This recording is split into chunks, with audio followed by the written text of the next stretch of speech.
भाई कब तक रहेगा भाई। सवाल ये उठता है कि भाई कब तक भाई रहेगा। ये एक बहुत समस्या है, क्योंकि जिस आंगन में भाई भाई बहन आपस में खेलते हैं कूदते हैं, बाद में ऐसा क्या हो जाता है कि इतनी दूरी क्यों हो जाती है। हमारे अपने गांव की बात बता रहे हैं कि नंदलाल और छेदी दो भाई हैं। नंदलाल बड़े हैं और छेदी जो है छोटे हैं। तो नंदलाल जो है वो खेती किसानी करते थे, लेकिन अपने भाई छेदी को खेतों में पैर नहीं रखने दिया कि खबरदार तुमने अगर खेतों में पैर रखा तो। और बहुत डांट फटकार कर रखते थे। उनका मकसद था कि तुम सिर्फ पढ़ाई करो, सिर्फ पढ़ाई करो, हल चलाने के लिए हम ही काफ़ी हैं, तुम पढ़ाई करो, तुमको अफसर बनना है। तो छेदी पढ़ाई करते थे और खेती का सारा काम नंदलाल करते थे। पिताजी बुजुर्ग थे, उनसे चला जाता नहीं था, तो घर पर ही चारपाई पर वो पड़े रहते थे। छेदी जो है पढ़ लिख करके जब यहाँ अपने पड़ोस के स्कूल की इंटर कॉलेज की जब परीक्षा पूरी कर ली, तो उन्होंने नंदलाल ने छेदी को इलाहाबाद भेजा। इलाहाबाद यूनिवर्सिटी में दाखिला दिलाया और वहाँ से वो पढ़ाई चालू किया। पढ़ लिख करके उनका वहीं से जो है सिलेक्शन हो गया। उनको वहीं से सिलेक्शन हो गया और वो जो है वीडियो की पोस्ट उनको मिली।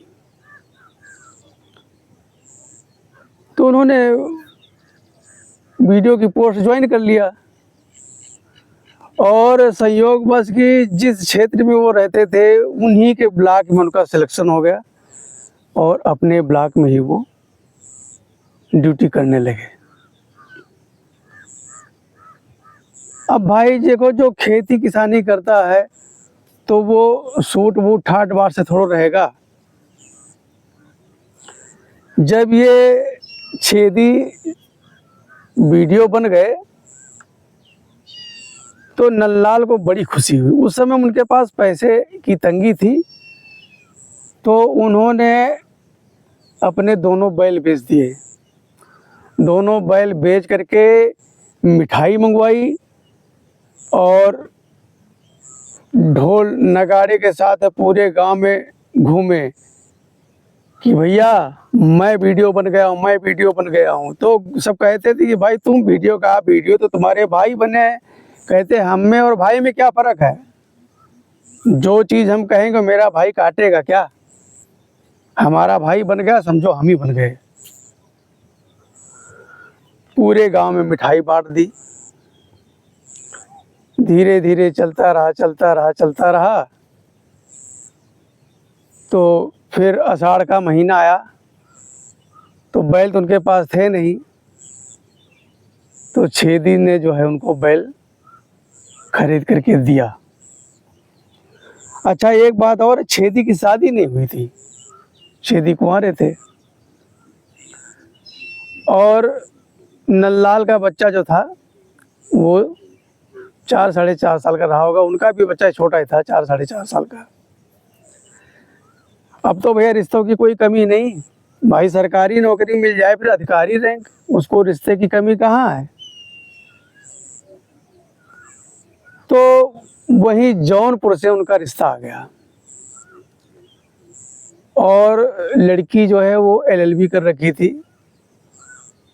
वो वकालत करना चाहती थी।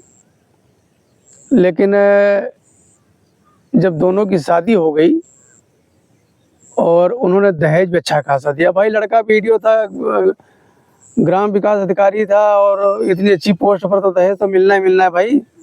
आजकल कोई घर कुड़िया नहीं देखता है, तुम्हारे महल कोठी अटारी कोई नहीं देता है। ये देखते हैं कि भाई लड़का करता क्या, लड़का आखिर है क्या।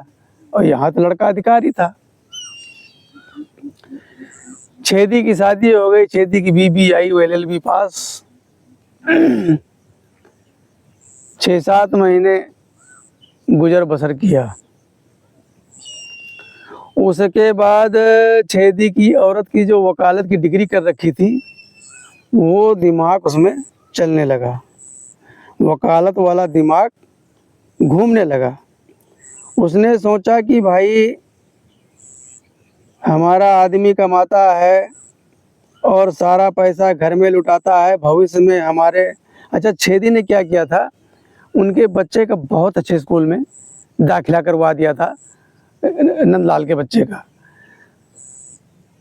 एक मॉन्टेसरी स्कूल था, लेकिन वो बहुत महंगा था, तो उसमें एडमिशन करवा दिया था।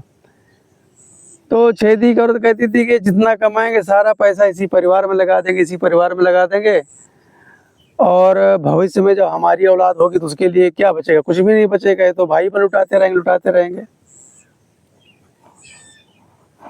कहते हैं ना कि जैसे जो खेत हम फावड़े से गुड़ाई नहीं कर सकते, फावड़े से, जिस खेत की गुड़ाई हम फावड़े से नहीं कर सकते हैं, उस खेत को औरत सुई से गुड़ाई कर देगी। तो छेदी की औरत गुड़ाई करती रही, और एक दिन गुड़ाई करने का असर ये हुआ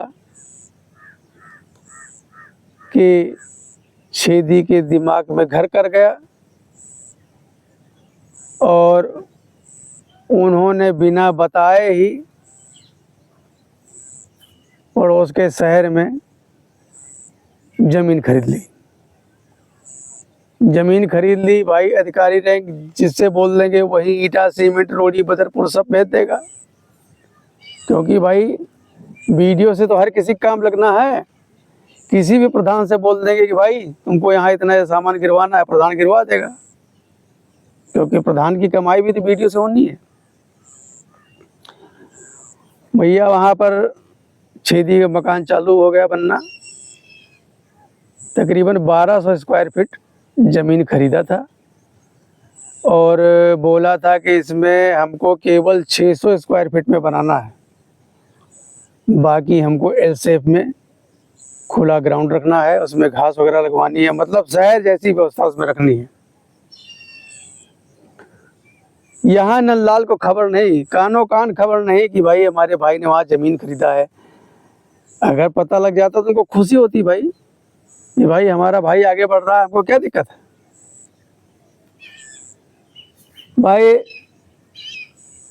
धीरे धीरे करके जो है 3 साल लग गए उनके मकान बनने में। 3 साल के बाद वो मकान फुल फिनिश तैयार हो गया। अब गृह प्रवेश करना था, तो छेदी की औरत ने बताया कि भैया को बताओगे ना तो ये वहाँ जाकर के बुरी नज़र लगा देंगे, इनकी बुरी नज़र लग जाएगी।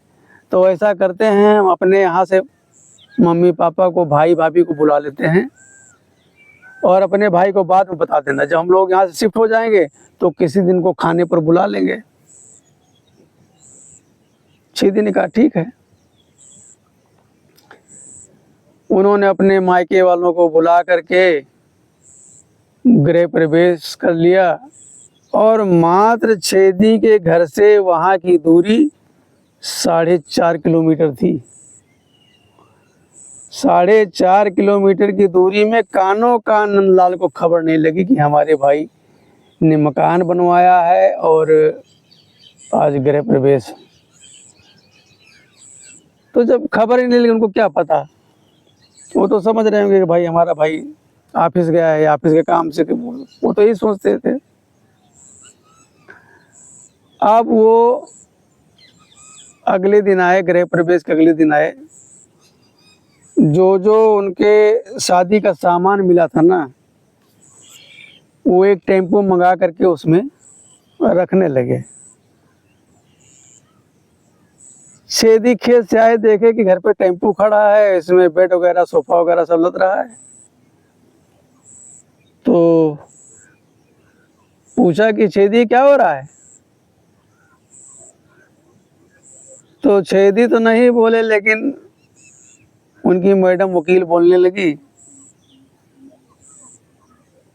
कि जेठ जी अब हमने अलग मकान बनवा लिया है, वहाँ रहेंगे, और ये मकान छोटा भी पड़ रहा है, आपकी भी फैमिली बढ़ रही धीरे धीरे, और आने वाले दिनों में हमारा भी बच्चा होगा, यहाँ भी परिवार बढ़ेगा, तो हमने अलग मकान बनवा लिया है, वहीं पर हम जा रहे हैं। तो नंदलाल ने कहा कि मुझे बताया नहीं छेदी, तुमने मकान बनवा लिया। भाई मकान बनवा रहे थे तो बताते, हम भी उसमें जो कुछ हमसे मदद हो सकती है आपको मदद करते। तो नंदलाल छेदी करो तो बोलने लगे कि आप मदद करने को छोड़ो, अब आप अपना देखो और हम अब अपना देखेंगे। अब ना आप हमारे बारे में खर्च करो और ना आपके लिए हमारे पास भी खर्च करने का समय है, ना पैसा है, क्योंकि हमारा भी परिवार अभी देखो इतना बड़ा मकान बना है, उसमें भी कर्जा हो गया है। दुनिया भर की थ्योरी सुनाई। नंदलाल बोलने लगे कि देखो बहू, तुमको जाना है तो जाओ, तुम्हारा नया मकान तुमको मुबारक, लेकिन मेरा भाई मुझे छोड़कर कहीं नहीं जाएगा। एक बार इससे तो पूछ लो, तुम्हारे साथ जाएगा ये तुम्हारे साथ नहीं जाएगा। ये मेरा छोटा भाई है, ये मेरे बेटे से बढ़कर है, ये तुम्हारे साथ नहीं जाएगा। तुमको रहना तो रहो, तुमको तनख्वाह वहीं मिल जाया करेगी, हमारे भाई को अलग करने की कोशिश ना करो।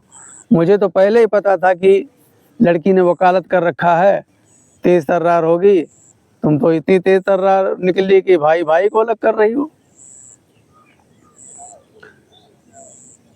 छेदी बोलने लगे कि भैया बात बढ़ाने से क्या फ़ायदा है, और कोई ज़्यादा दूर थोड़ो जा रहे हैं, यहाँ से 3-3.5 किलोमीटर है, जब चाहे आप बाजार आओगे मिल लेना,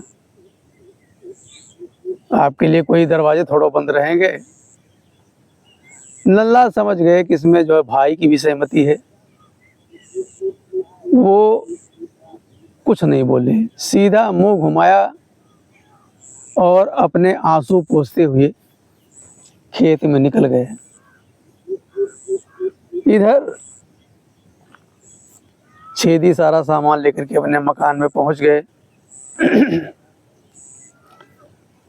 धीरे धीरे चलता रहा। एक दिन जो है वकील साहब की तबीयत खराब हो गई, तो छेदी ने जा कर के डॉक्टर को दिखाया, तो वहाँ दुनिया भर की जांच लिखी गई। तो वहाँ पर जब उसकी रिपोर्ट आई तो उसमें ये लिखा था कि ये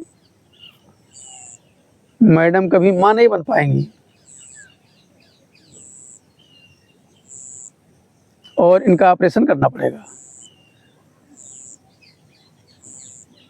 तो भाई उनका ऑपरेशन कराया गया, लेकिन उनको ये नहीं बताया गया कि तुम कभी माँ नहीं बन पाओगे। लेकिन ये ऊंची पोस्ट एक ऐसी पोस्ट है कि भैया इसमें पैसे से पेट नहीं भरता है। रिश्वत ले करके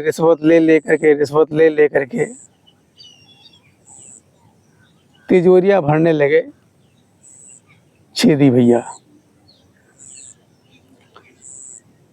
एक समय ऐसा आया कि छेदी भैया जो है रंगे हाथों पकड़े गए और सस्पेंड हो गए, उनकी नौकरी परमानेंट चली गई, और औरत के इलाज में जो कुछ पैसा बचाया था वो सारा पैसा चला गया। नौकरी बहाल करने के चक्कर में दुनिया भर का उन्होंने पैसा उड़ा दिया, नौकरी भी नहीं मिली। अब खाली बचा है तो उनका 1200 स्क्वायर फीट में बना हुआ मकान। अब कमाई का जरिया बंद। वकील साहब घर में, अब उनकी भी तबीयत ठीक नहीं रहती थी, आए दिन कुछ न कुछ लगा रहता था। तो एक दिन देखो, समय जब करवट लेता है ना भैया, जब समय करवट लेता है तो अच्छे अच्छे मिट्टी में मिल जाते हैं, अच्छे अच्छे। और यही छेदी के साथ हुआ।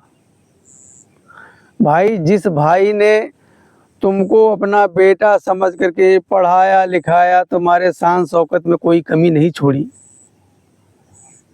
और उस भाई के साथ तुमने ऐसा किया कि इतना सब कुछ कर डाला, अपने भाई के कानों कान खबर भी नहीं होने दिया। इतने पक्के तुम औरत के गुलाम निकल गए। याद रखो, औरत दोबारा मिल जाएगी, लेकिन जो खून के रिश्ते होते हैं ना, जैसे माँ बाप भाई बहन, ये सब दोबारा नहीं मिलेंगे। एक बार जब छूट गए तो छूट गए भैया, ये दोबारा आने वाले नहीं हैं। बेटा दोबारा पैदा हो जाएगी, बेटी दोबारा पैदा हो जाएगा, बहू दोबारा आ जाएगी, लेकिन ये जो खून के रिश्ते हैं ये कभी दोबारा नहीं मिलते दोस्तों। इसलिए खून के रिश्तों की कदर करो, कदर करो खून के रिश्तों की। और जिन्होंने कदर नहीं किया है, उनका नाम लेने वाला इस पृथ्वी पर कोई बचा नहीं है। तुम्हारे जाने के बाद में अगर तुम्हारा कोई नाम लेगा तो तुम्हारा खून ही तुमको पुकारेगा, ये गांव वाले अड़ोस पड़ोस वाले नहीं पुकारेंगे। इसलिए खून की इज्जत करो। तो भैया, छेदी ने सोचा कि क्यों ना भैया को यहीं बुला लेते हैं, क्योंकि वहाँ गांव वाला घर जर्जर हो गया है और यहीं आकर रहें। लेकिन उस जो दिमाग उसका इतना था, वकील वाला, उसने कहा उनको यहाँ क्या ज़रूरत है, हम अपने भाई को बुला लेंगे, हमारा भाई रहेगा यहाँ। लड़ झगड़ करके, कान भर भर के अपने भाई को बुला लिया और पूरा मकान ये कह करके रजिस्ट्री करवा दिया अपने भाई को कि खुदा न खास्ता हम आप नहीं रहेंगे तो तुम्हारे भाई के बच्चे मकान पर कब्जा कर लेंगे, हमारा भाई बेघर हो जाएगा। लो कर लो बात, क्या दिमाग चल रही भाई। नाम करवा दिया अपने भाई को। अब भैया, समय कहाँ रुकता है, समय का काम है चलना। जो समय के साथ चलता रहा, समय नहीं रुकता। समय तुम्हारा इंतजार नहीं करेगा। इंतजार करना है तो तुम स्वयं समय का इंतजार करो, समय नहीं रुकने वाला है। छेदी इतना सब नुकसान होने के बावजूद दिन रात यही सोचते थे कि बताओ क्या से क्या हो गया, और हमारे भाई हमसे कितना प्यार करते थे। आखिर इस औरत ने आकर के भाई को भी छुड़वा दिया। अब नौकरी भी हमारी नहीं रही, इतनी शाही नौकरी थी, इतना मैंने पैसा कमाया, इतना मकान बनवाया, ये किया वो किया, दिमाग में सारा कुछ गूंजता रहा और उनको पड़ गया अटैक। वो हो गए खत्म हो गए। जब बड़े भाई नंदलाल को खबर लगी तो वो गए, वहां गए तो उन्होंने देखा जो वकीलन थी उसकी आंखों में एक बूंद आंसू नहीं। बताओ, कौन सी ऐसी औरत है जिसका पति मर जाए उसकी आंखों में आंसू ना हो। उसके भाई ने कह दिया बहन कोई चिंता न करो, जीजा जी नहीं है, हम तो जिंदा हैं, जब तक हम रहेंगे तुम्हें किसी चीज़ की कमी नहीं होने देंगे। उसका भाई भी टीचर था। धीरे धीरे समय बीता रहा। उधर मास्टर जी के भी बच्चे हुए और फिर कलेश होना शुरू हो गया, बहन भाई में कलेश। अंत में भाई को मास्टर जी को कहना पड़ा कि दीदी ऐसा करो, अब तुम्हारा घर तो उजड़ गया है, अब हमारा तो घर कम से कम ना उजाड़ो, और अपनी बहन को घर से निकाल दिया।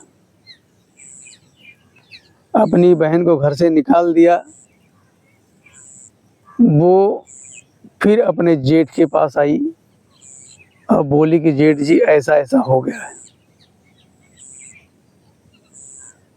तो उसने बोला कि बहू चिंता न करो, ये दरवाज़ा तुम्हारा है भाई, इस घर में तुम्हारा भी तो आधा है, ये सारा मेरा थोड़ो है भाई, मेरा भाई नहीं है तो भाई का हिस्सा आपका हुआ, तो आप रहो और आपके हिस्से की खेती जो कुछ हम जोतेंगे बोएंगे उसमें से आपको हम दे दिया करेंगे आधा कल्ला, उसकी चिंता ना करो। तो वो वकीलन वहीं रहने लगी। फिर नंदलाल ने सोचा कि ये पढ़ी लिखी बहू है, ये घर में बैठकर इसकी ज़िंदगी कैसे चलेगी। तो वो कचहरी में उसको जगह मिल जाती है, वहाँ पर वो वकालत करती है। और वो काफ़ी पढ़ी लिखी थी, योग्य थी, लेकिन उसका दिमाग पता नहीं कैसे घूमा हुआ था कि घर को फोड़ दिया, लेकिन समय भी उसको रास्ते पर ला दिया। अब वो कचहरी जाती है, वहाँ वकालत करती। फिर उसने ऐसा चक्कर चलाया कि भाई का मकान भी ले लिया, भाई पूरा सारा, दिमाग तो था ही उसके। भाई के ऊपर दुनिया भर का केस ठोंक करके लगवा करके वो मकान भाई से ले लिया। मास्टर जी को मकान खाली करके भागना ही पड़ा। और वो अपने जेठ के पूरे परिवार को लेकर के अपने शहर वाले मकान में चली गई। सब सही हो गया।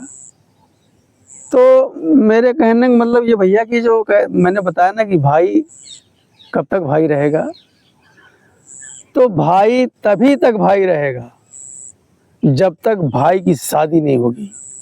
भाई की शादी होगी तब तक वो भाई रहेगा।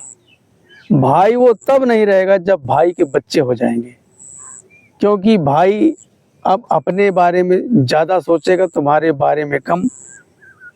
और ये फैक्ट बात है, मेरी बात 100% मानिए। लड़का कितना भी नालायक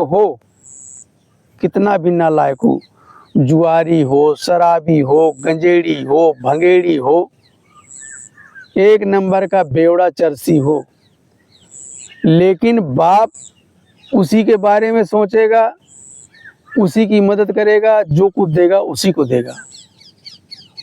भाई एक गरीब है, अगर उसको 10,000 रुपए की मदद कर दी जाए तो उसकी ज़िंदगी सुधर सकती है। भाई के लिए 5 रुपए नहीं निकलेंगे। भाई को सोचो, एक भाई अपने भाई को 5 रुपए नहीं देगा।